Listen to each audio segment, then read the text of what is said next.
Jesus Christ. Jeez. Good morning. Hang on. Coffee moaners. Hang on. Right. I feel like I left my children, which in this analogy is you lot, in the care of a babysitter who within the space of a nanosecond turned into a little... What was wrong with you? What kicked off? So Mark went to the loo and I just turned on an Instagram live as he went to the loo, and he came back and found a raging maniac. Talking about chickens. So if you were on Instagram, do you know what? I'm not going to apologise, because I was just saying on... Funny that, I gathered you wouldn't. I was just saying on Instagram, you know, I said, oh, how are you all? And I was about to try and do a smile, and I went, do you know what? I can't do a smile, because actually it's fucking miserable. I know we always say, oh, the world is this, but I'm sorry, I am a naturally happy person. I can jump into a pool of happiness so easily out of a pool of misery. I'm finding it really hard to jump into any pools of happiness, because everywhere you look, it is... Do you know what? I think the world's gone completely mad, Mark. I think truly we are in the hands of maniacs across the world, right? Yesterday, Pakistan just turned off all the mobile network because it was election day, you know? And I was just saying on Instagram, it's like ever since the pandemic, it's like, okay, we let you have your little bits of freedom here and there. And yes, we let Black Lives Matter rage. We allowed it, but I tell you what, now we are reining you right back in, and we are going to do the most monstrous things, because this is how it works. People will be outraged, but eventually they'll calm down, right? So let's just park the genocide that is happening at the moment. Let's just park that, right? Because that's so astronomical, it's unbelievable. But as you go down from the genocide, you can see what's happening. Do you remember when Boris was caught lying his back teeth out? Do you remember the fridges of drink, the parties, everything? Now, the amount of people that told me, listen, after a few, just let it go now. I mean, politicians always lie. And I was like, no, because we know they lie. But when they are lying full front, in front of us, and we don't hold them bloody accountable, what happens is the rules and the regulations get baggier and baggier and baggier. There is a feeling at the moment that nobody gives a shit about international law or anything else. And listen to this, right? What we are accepting so much in this country now, so much. Oh, NHS waiting list. Oh, they'll shut up about that in a minute. Still can't see a GP. Oh, they'll shut up about that in a minute. Oh, people can't afford their mortgages. They'll shut up about that in a minute. Oh, you can only have your bins taken every 4 weeks. Oh, they'll shut up about that in a minute. And one thing, right? What the hell is going on with chicken breasts? I'm not even joking, because it's indicative of something else. I've been talking about the cost of chicken breasts for a long time. Now, we're lucky. We can eat chicken thighs. But most British people will not touch anything but a chicken breast, right? Mark went to the supermarket the other day, right?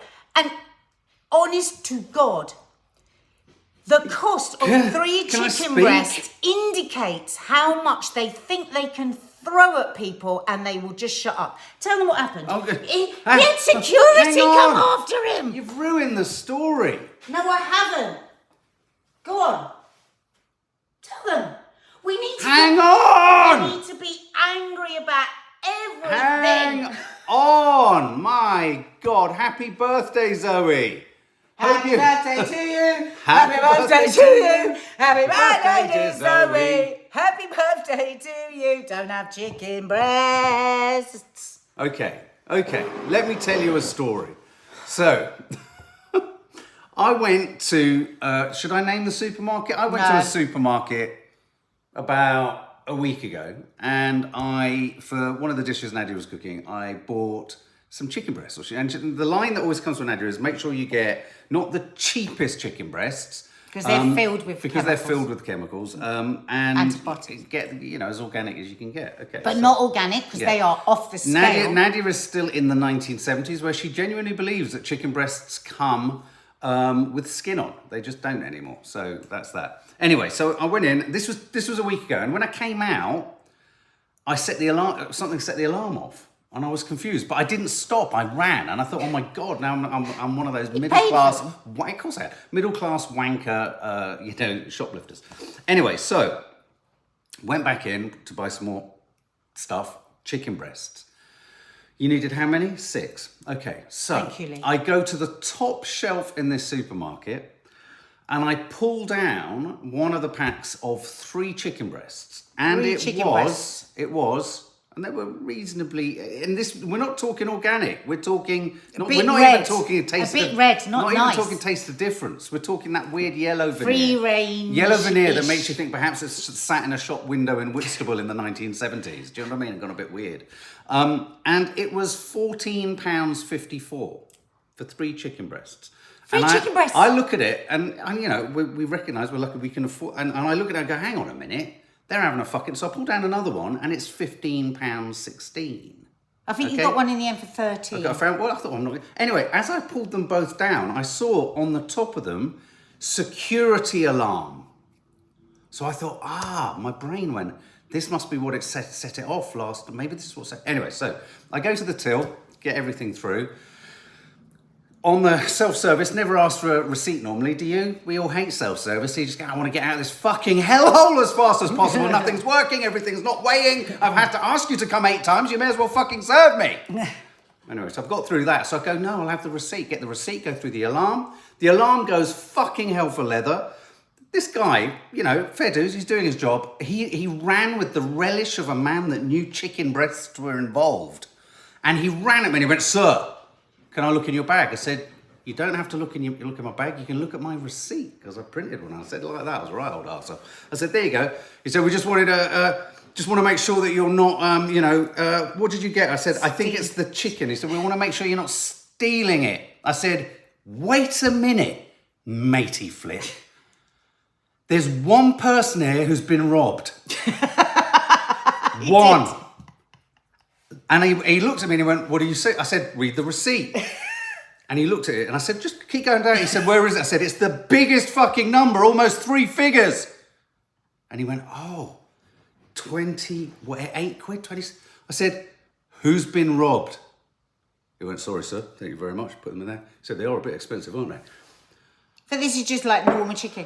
And the point is that so it was 6 in the end. So it was £26.80 or something for 6 chicken breasts. That I had to marinate because they didn't taste nice. But my point being, it's a small thing, but it's a big thing. You know what? Like, obviously we have to do a lot of food shopping. I have been kiboshed around the back of the head. I said the only person here who's been absolutely twatted around the back of the head is me. I have to do a lot of food shopping because we do recipe testing. We do, we work on a cookery book at the moment. We've got our curly cooks. Do a lot of shopping, more than the average person and the average family, right? And so often I will do online because I suddenly need something for. And the other day, so I was like looking for butter. I was like, oh God, that's good. That particular brand. Oh, that's cheaper than normal. Tell us someone saying, where are you, Harrods? No, I'm sorry. No, we weren't. An ordinary high street supermarket that everyone goes to. Not Waitrose. This isn't not Marks and Spencer's. This isn't not Harrods. This isn't like organic or anything. This is a mid-range chicken. Anyway, let's not get too focused on the chicken. Just talking generally. Anyway, so I thought, oh, okay, that's a brand of butter I love and it's a bit cheap. Anyway, bought it. It arrived. It's half the size that it was. Babe, I'm with you. It's Can I tell you how I feel when I see pears come through a delivery? I want to punch the pears. I want to punch the pears and stamp on the apples. The point is, this isn't my point. I'm just taking it to food. The point is how to... The point is that it feels like we have no power as a people, right? We are so used to just shutting up and since COVID, all those lies that just everybody got away with, it's just become so flabby, so woolly, You know, they can just say anything. You can have a huge drama, and in a couple of days, everyone will have shut up about it, and and you know what? Boris could even come back one day. I really do. Oh no, he will. Katie Wilson. I was in a good mood this morning as I was going on holiday tomorrow, and now I'm thinking of all the things. Well, one thing you don't need to. Here's the thing, guys. Shrinkflation, exactly. 6 chicken breasts is the same as a return to Bristol. I mean, come on. We're getting into. Come on, what's pissing you off? What's pissing you off the most, tell us guys? what you would like to moan about, that you just think, I have to keep my mouth shut, or it's something that you've just given up on and you go, well, it's just the way it is now. What do you say, this is just the way it is now? It's like the bins, isn't it? Nobody, it's like, you know, the sorting of the thingy gets more and more complicated. For Faith Goodman. Exactly. I mean, hit the most, the people struggling most. People with the oldest cars. Let's do that. The NHS. Yeah. Contentment, says Edward Beddington. Prices are wild, says Danielle. I buy a little pan au chocolat for myself most days. It was £1.10 last week, £1.20 this week. Next week it'll be. It's like they're just kind of. It's like they're picking a number and just sort of hurling it at the wall, isn't it? It's like Faith Goodman, dentists. Dentists. Classic. Vets. Yeah. Vets. Right, I have to be careful because I can't just name things. But there was one takeaway app, right, that I went on the other day, and I was like, this is a good tip. I was like, good tip. How the hell can they? And it's from a restaurant that I really like. It's from a Middle Eastern restaurant. I said, how have the chicken wings gone up to? It was something ludicrous, wasn't it? Like £14. You get 6 chicken wings. I was like, what the hell? And Dina said, oh, what app are you on? I was like, And she was like, oh, well, look on the other app. Looked on the other app, £6. Cross-check your Doubled. apps. They Doubled. bank on you. They bank on you not cost comparing apps. It's interesting. Look, we've got a load of always cost compare. If you're buying from Uber, or you're buying from Deliveroo, or you're buying, have a look on the other ones. It was double the price. Different things for different folks, and I realise that for some people, you know, the indulgence of a theatre. But look here, 18th century, hello neighbour, theatre ticket prices absolutely makes it diabolical. completely impossible for people. Do you know that the minimum price, I think, on the new whatever her name is from Housewives with not Housewives, Sex and the City or whatever it is. It's £300 What a the ticket. fuck? Come on, and it might be bad. No wonder people come out of these shows going, "It was brilliant." Because I mean, But what are you going to do? Say that it was bad? Theatre because it's like it's so elitist. Lee, you're saying brands getting smaller. That's the cheeky one, isn't it? It's like we'll put the price up and we'll make it smaller. That's a cool one. Drink prices went out, James. I know we really do we talked sympathise about that for young last week, people yeah. because listen, okay, we don't want anyone to drink, but it's a rite of passage. For a lot of people, you know, our daughter will go out. She said, Mum, it's completely unaffordable. You can't buy drinks, can you? Because it's just insane, the prices. Yeah, this is the overtime. You're absolutely right, YouTube, me too. One of the things that is always worrying about this is you get these moments where there's a surge in prices, which is always blamed on Ukraine. It's and then blamed it just on becomes inflation. the norm. Yeah, and then there may be a little bit of a clawback, you know, but then it becomes the new norm. And then it becomes a new norm until the next time. And then the next time happens and the new norm... And Sonia Donovan makes a brilliant point there. Her dad's in a nursing home. It is unbelievably expensive. You know, it's just heating. You know, it's like an elderly lady friend of ours. You know, we say, oh, you know, you're warm enough. She goes, oh, well, I wait as long as I can in the day before I put the heating on. And it's just like, that's just wrong. But anyway...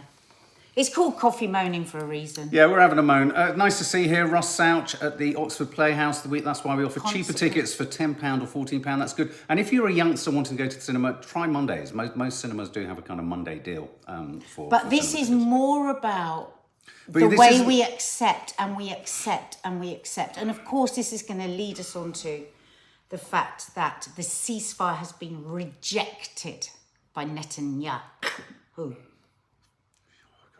Okay. So, yes, Hamas came back with their proposed deal for a ceasefire, and you know, I think you know, there's each side is going to be looking for as much advantage as they possibly can from the scenario. But the fact that Netanyahu has rejected it and has actually said, "Do you know what, guys? We just need to plough on because we're so near the end." Though all the reports suggest that you're near the end of breaking a population of people and a society and a culture and a country. But it would strike me that given the news that I'm hearing coming out of various resistance areas in the north, he hasn't succeeded at all at destroying Hamas. I mean, this is a existentially pointless task to what he's saying. It's not going to happen. It's not going to materialize. It struck me as curious that on the same day that the Hamas kind of response to the ceasefire, which has been brokered by Egypt and Qatar and various other countries, the US have been involved in it too. It struck me as curious that the information came out yesterday that that Israel are suggesting that is it 10% or 25%? A significant number of the hostages have now died. I don't know how they know that, but presumably, it just struck me. I felt the hand of putting that information out there as a way to kind of softly justify not accepting the ceasefire and pushing on. I think we're in a terrible, terrible situation of like you say, Nadia. How does this relate to the cost of chicken? It does directly, insofar as we are expected to even and allowed. Oh, how big of you! To a degree, to protest and feel upset about something, but for only so long. But we will do exactly what we want to do. I tell you exactly what's at work in this whole crisis. It's wait long enough, people will lose interest. Not even interest, but that you can't hold the passion for as long. It's a morale. This is about morale. This is about breaking morale. This is about breaking resistance. This is about, I'm telling you one thing for a fact. Netanyahu says a couple of months. Netanyahu is waiting for Trump. This is what's happening here. Because even Biden, who we've been so critical of, he supported this as far as he has. It's outrageous. And Blinken, what a Blinken idiot. The fact of the matter is, they now have to, because the world is, you're going to, like I said about a week ago, you're going to start to hear them all saying, well, we kind of want a ceasefire. We've always wanted a ceasefire, because they've been so non-specific. They can go back and go, well, see, we kind of want a ceasefire. It's not good enough. But even Biden is beginning to feel like a softer option. Netanyahu knows that Trump will back him to the hill. And that's why he won't pause the war. For a fact. For a fact. And my real worry, I've got a real worry here. You just mentioned Boris coming back in.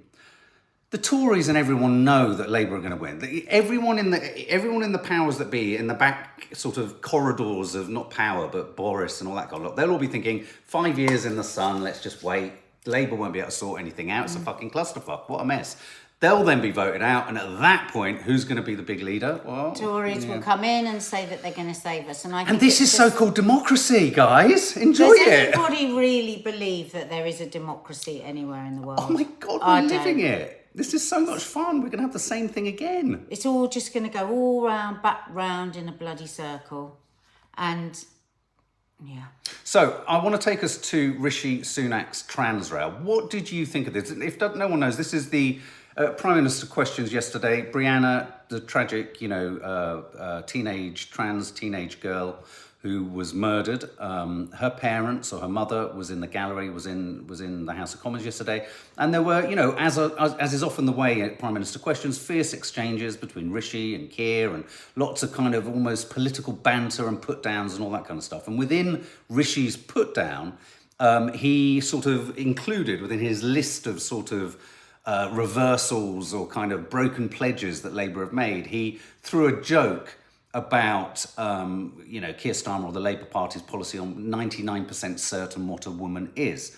And of course, there was a gasp of horror. Yeah, gasp of horror. There's a moment of absolute disbelief that such a cavalier kind of joke could be thrown when the mother of someone who's the victim of a transphobic attack and has lost her child was in the room. So of course, but yet again, if somebody could say, oh, he misspoke, or he this or that. We are supposed to hold these people in the highest regard.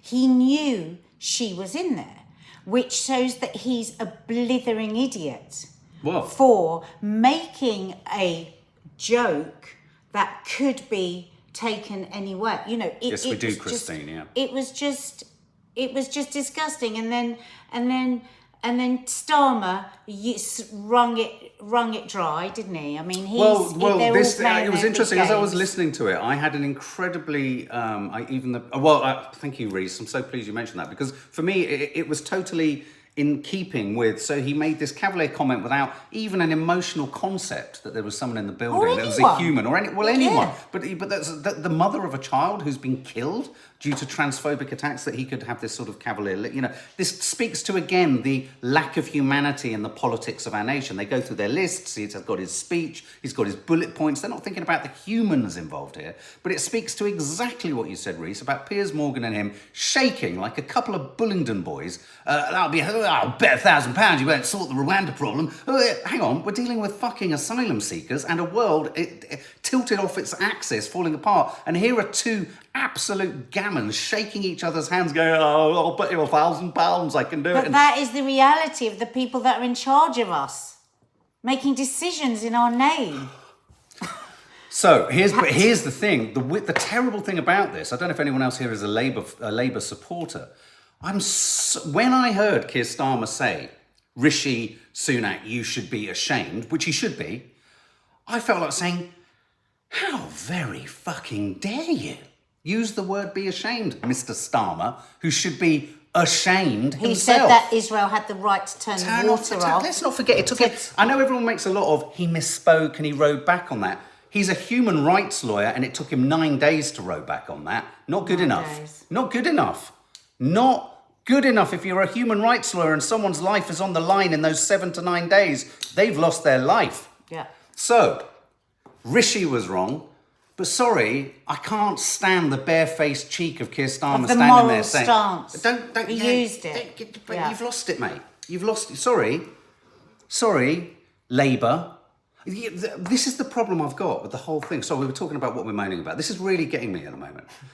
The Conservatives, you know what they are. They're in plain sight. Even all their antics, all their fucking COVID parties with really awful jumpers, and you think, where did you get them from? How can you think that's worth wearing? What about them? Not just the injustice to everyone who couldn't see their children and go to funerals, but the choice of jumper too. And so you've got, but it's out there, isn't it? You see it. You see them for what they are. They don't hide it. That's where I get really suspicious, and that's where I had a real problem with Tony Blair in the end. He's just like, hang on a minute. This isn't the full ticket. You're not actually what you say you are. Which has been proven, hasn't it? There is no fucking democracy here. This is we are all just like, let's go along and exercise your right to vote. People died for the vote.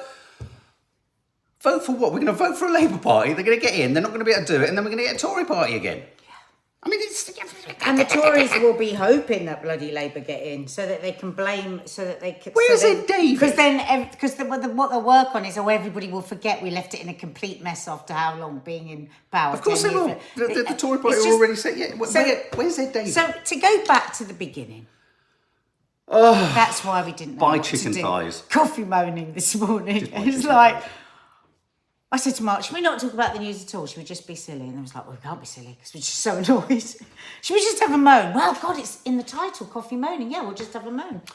But Viagra might help with Alzheimer's, which means you can get a hard on and remember it. That's in the news. That is in the news. I mean, I'm making light of that, but this is it. Well, because I suppose it opens the blood vessels, does it? Look at you. Look at you. So more blood goes to the brain. Men who take drugs for erectile dysfunction, such as Viagra, may reduce their risk of Alzheimer's. You're right. I mean, it's shown huge promise. Slowing the pace of the disease in its earliest stages. Yeah, I wonder whether, like you say, it sort of oxygenates. I don't know that. I was just guessing. They affect brain cell activities, they think. So it's like, everything and anything. Let's chuck it all in. Let's all just do it. Let's just all take Viagra, just in case. Women can take Viagra, can't they? No, I don't think it's recommended. It's not recommended. No, don't say things like that. No, I'm not saying. Always consult a doctor. No, and I didn't say you can, but I hear that. I think some people have used it recreationally. Do they? Yeah, I mean it's very dangerous to fuck about with drugs like that. Don't be doing that shit. Don't be doing that shit. But anyway, that's quite good news. And then the other bit of news in the stuff in the news. Oh no, let's talk about this. This really got me actually. Creepy social media filming. This is the story. So ITV News did this, I think, I yesterday. haven't sent it actually, so I haven't got it on And the this screen. is, did you watch the video? I read the article. Yeah, so this is, what would you call it? Not a fashion, a trend? A trend for filming young women at night, going out. It says going out as well as getting drunk. So and it's then posting being the footage. filmed without knowing at all. So you've probably seen them, these videos, girls out and about, drunk, falling on the floor, you know, legs akimbo, or just looking gorgeous and out and about. And you know, they pop up every so often, you don't even think about them. You go, oh God, look at that drunk girl. Oh my God, that's a bit fun. But you don't actually think about where have those videos come from and where do they go? Well, apparently it's quite a big thing. Like recently, TikTok shut down an account of over 500,000. So basically, the law says that it's totally legal to film, you know, when you're out and about. But there is a caveat in that it can sometimes turn to stalking, and then police have a right to I suppose, charge. And yeah, just listening to some of these girls saying, God, it's so horrendous. There's a particular girl that kept being followed and kept being put up on this account, and then people commenting her. There's another group of girls talking about how they were out and about, and they said, we were filmed going from this club, going to the pub, going to another club. She said we had no idea, which of course is what a lot of, you know, these mega famous people who get paparazzied and followed have been saying for years. It's creepy. It's creepy when a group of men follow you and film you and you don't know. It's creepy when somebody has a long lens and takes a photograph of you putting your sun cream on. And whenever, you know, the mega famous have said this, everybody's a bit like, oh yeah, but you know, you're mega famous, you got a villa, you know, da-da-da. But actually, it was interesting listening to these girls today, and you sort of think, I felt of it in a different way as well for those people that are followed all the time. Yeah, like Susan Selling says, it's the sort of, no, it's not lower, it depends on what they've filmed, but it is stalking. It is. I mean, paparazzi at its worst is also stalking. It's voyeurism. And all these girls in this report were saying, how can we never see, why are there no accounts set up of men falling around drunk or going from club to club? This is misogyny, this is deriding girls, this is disrespectful, this is absolutely has to be clamped down on. It is not right. It is not. And we, you know, so often these things happen, and then, you know, we let it go, and it kind of, and then it's out of hand, and then it's like another thing that we just, oh God, there's nothing we can do about that. You know, and I think this is another one of these, and I think should absolutely be clamped down on. No, yes, you are not allowed to secretly film young girls when they're out. So like you say, Micha, you know, it's done for ad revenue. It's voyeuristic. You know, they're putting them up for likes and all that kind of stuff. I mean, obviously, but there's individual a financial. Girls feel really humiliated and feel violated. But I would say it's funny, isn't it? There will probably be an acceptance and tolerance of it amongst the men who do it, because let's not beat around the bush. I don't know if you remember when we came out of lockdown. All of the tabloids, all they published were photographs of principally young women losing their shit in the streets of Newcastle as everyone came out and they were all drinking. I often see when it's New Year's in the tabloid papers, there is a bit of a vogue to show drunk women falling all over with their legs, short skirts. It's disgusting. It's terrible. So yeah, it's. How do you control it? I suppose so. If you control it to that extent that maybe you need to, I think maybe you just need some kind of algorithmic ability to prevent the ability to make money. Practically everything I've put on TikTok has been banned. Well, your buttocks have created quite a stir I on can't do Instagram. anything without it being like, oh, I'm sorry, this has been removed due to... She's had the most shadow-banned buttocks I've ever come across. I've been shadow-banned on Instagram. This is funny. The two times... So Nadia's buttocks cause an absolute meltdown all the time at Meta headquarters. It's well known. They go, oh, shit, she's posted her buttocks again. Her old buttocks. I wonder if they were young buttocks, they'd be all right. The one time I went onto my account the other day and it said, you've got something that we've had to remove. I was like, oh, fucking hell, I wonder what that was. So I went to it. This is going to make you laugh. It's a photograph of me with Nanny Di, and I'm standing with a strimmer, jokily, above her as if to strim her head, and she's enacting it like that. And so it's clearly staged. I mean, it looks AI. It's a great photo. Maddie took it. Anyway, and I'm doing that. And anyway, it banned it for promoting strimming of grandparents. We know that these social media platforms are able to do a lot more. But of course, as MeTube said, ad revenue, clicks. So AI can't tell satire from reality. Even now, we're going to end this conversation with go, but, what can we do? It's what. And the thing is, we forget, together we are an incredible force. Solidarity is a beautiful thing. And yet we have no sense of it in this country anymore. So everyone... And round the back, the whole time, the Tories have been removing people's rights to march, and weaponising language. Weaponising language. Weaponising The idea that marching for peace, you're a hate marcher. I don't understand how these conflations have even happened. And they're right. Because I get to a point of, I can get incensed, I can get frustrated, I can intellectually debate, push, we can have a moan with you guys all get it too. So we're all kind of actually preaching to ourselves. How do we make anyone else realise that this is so spectacularly wrong and fucked up? But no, the problem is, no one cares, really, in authority. No one cares. They literally don't care. I mean, when you've got Nancy Pelosi accusing any protester of being Chinese propaganda. Go back to China. I mean, you've got she's Kamala Harris preventing women from entering a Las Vegas event because they're wearing the hijab. I mean... That they had been invited to and had RSVP'd and were holding the ticket and they refused entry because they had the jihad on. So let's just once get... Who's Tyne? Is it Happy Birthday Tyne? T-Y... Sorry, who's Happy Birthday Tyne? Happy Birthday T-Y-N-E? Tyne? Faith Goodman? Is Tyne? Happy birthday. Is Tyne... Hang on. Is Tyne... What's wrong with you? Happy birthday, Tyne. Yeah, but who is Tyne? We don't know. She's asking us to sing happy birthday. Oh, sorry. I know. I was just trying to see if it was someone that you'd seen, Faith, on the chat that we'd missed. Yeah, I was just checking. Okay, so happy birthday to you. Happy birthday to you. Happy birthday, dear Tyne. Happy birthday to you. Good ship, Lollipop Sons. That's why I just wanted to attach it to someone. That was all. Sorry, thank you. Because I'd not seen the name Tyne go up. That was all. And of course, a huge happy birthday to Zoe too. Happy birthday, Zoe. Sorry if it came off the back of a rage. Zoe, just buy chicken thighs. That's your top tip. That's your birthday tip. Okay, so yeah, I'm sorry. Wait, everyone, try and get a residential address postcode of some form in Holborn and St Pancras, and then I'm going to seek your sort of support, and then we're going to run against Starmer. Okay? Big hug, everyone. Bye.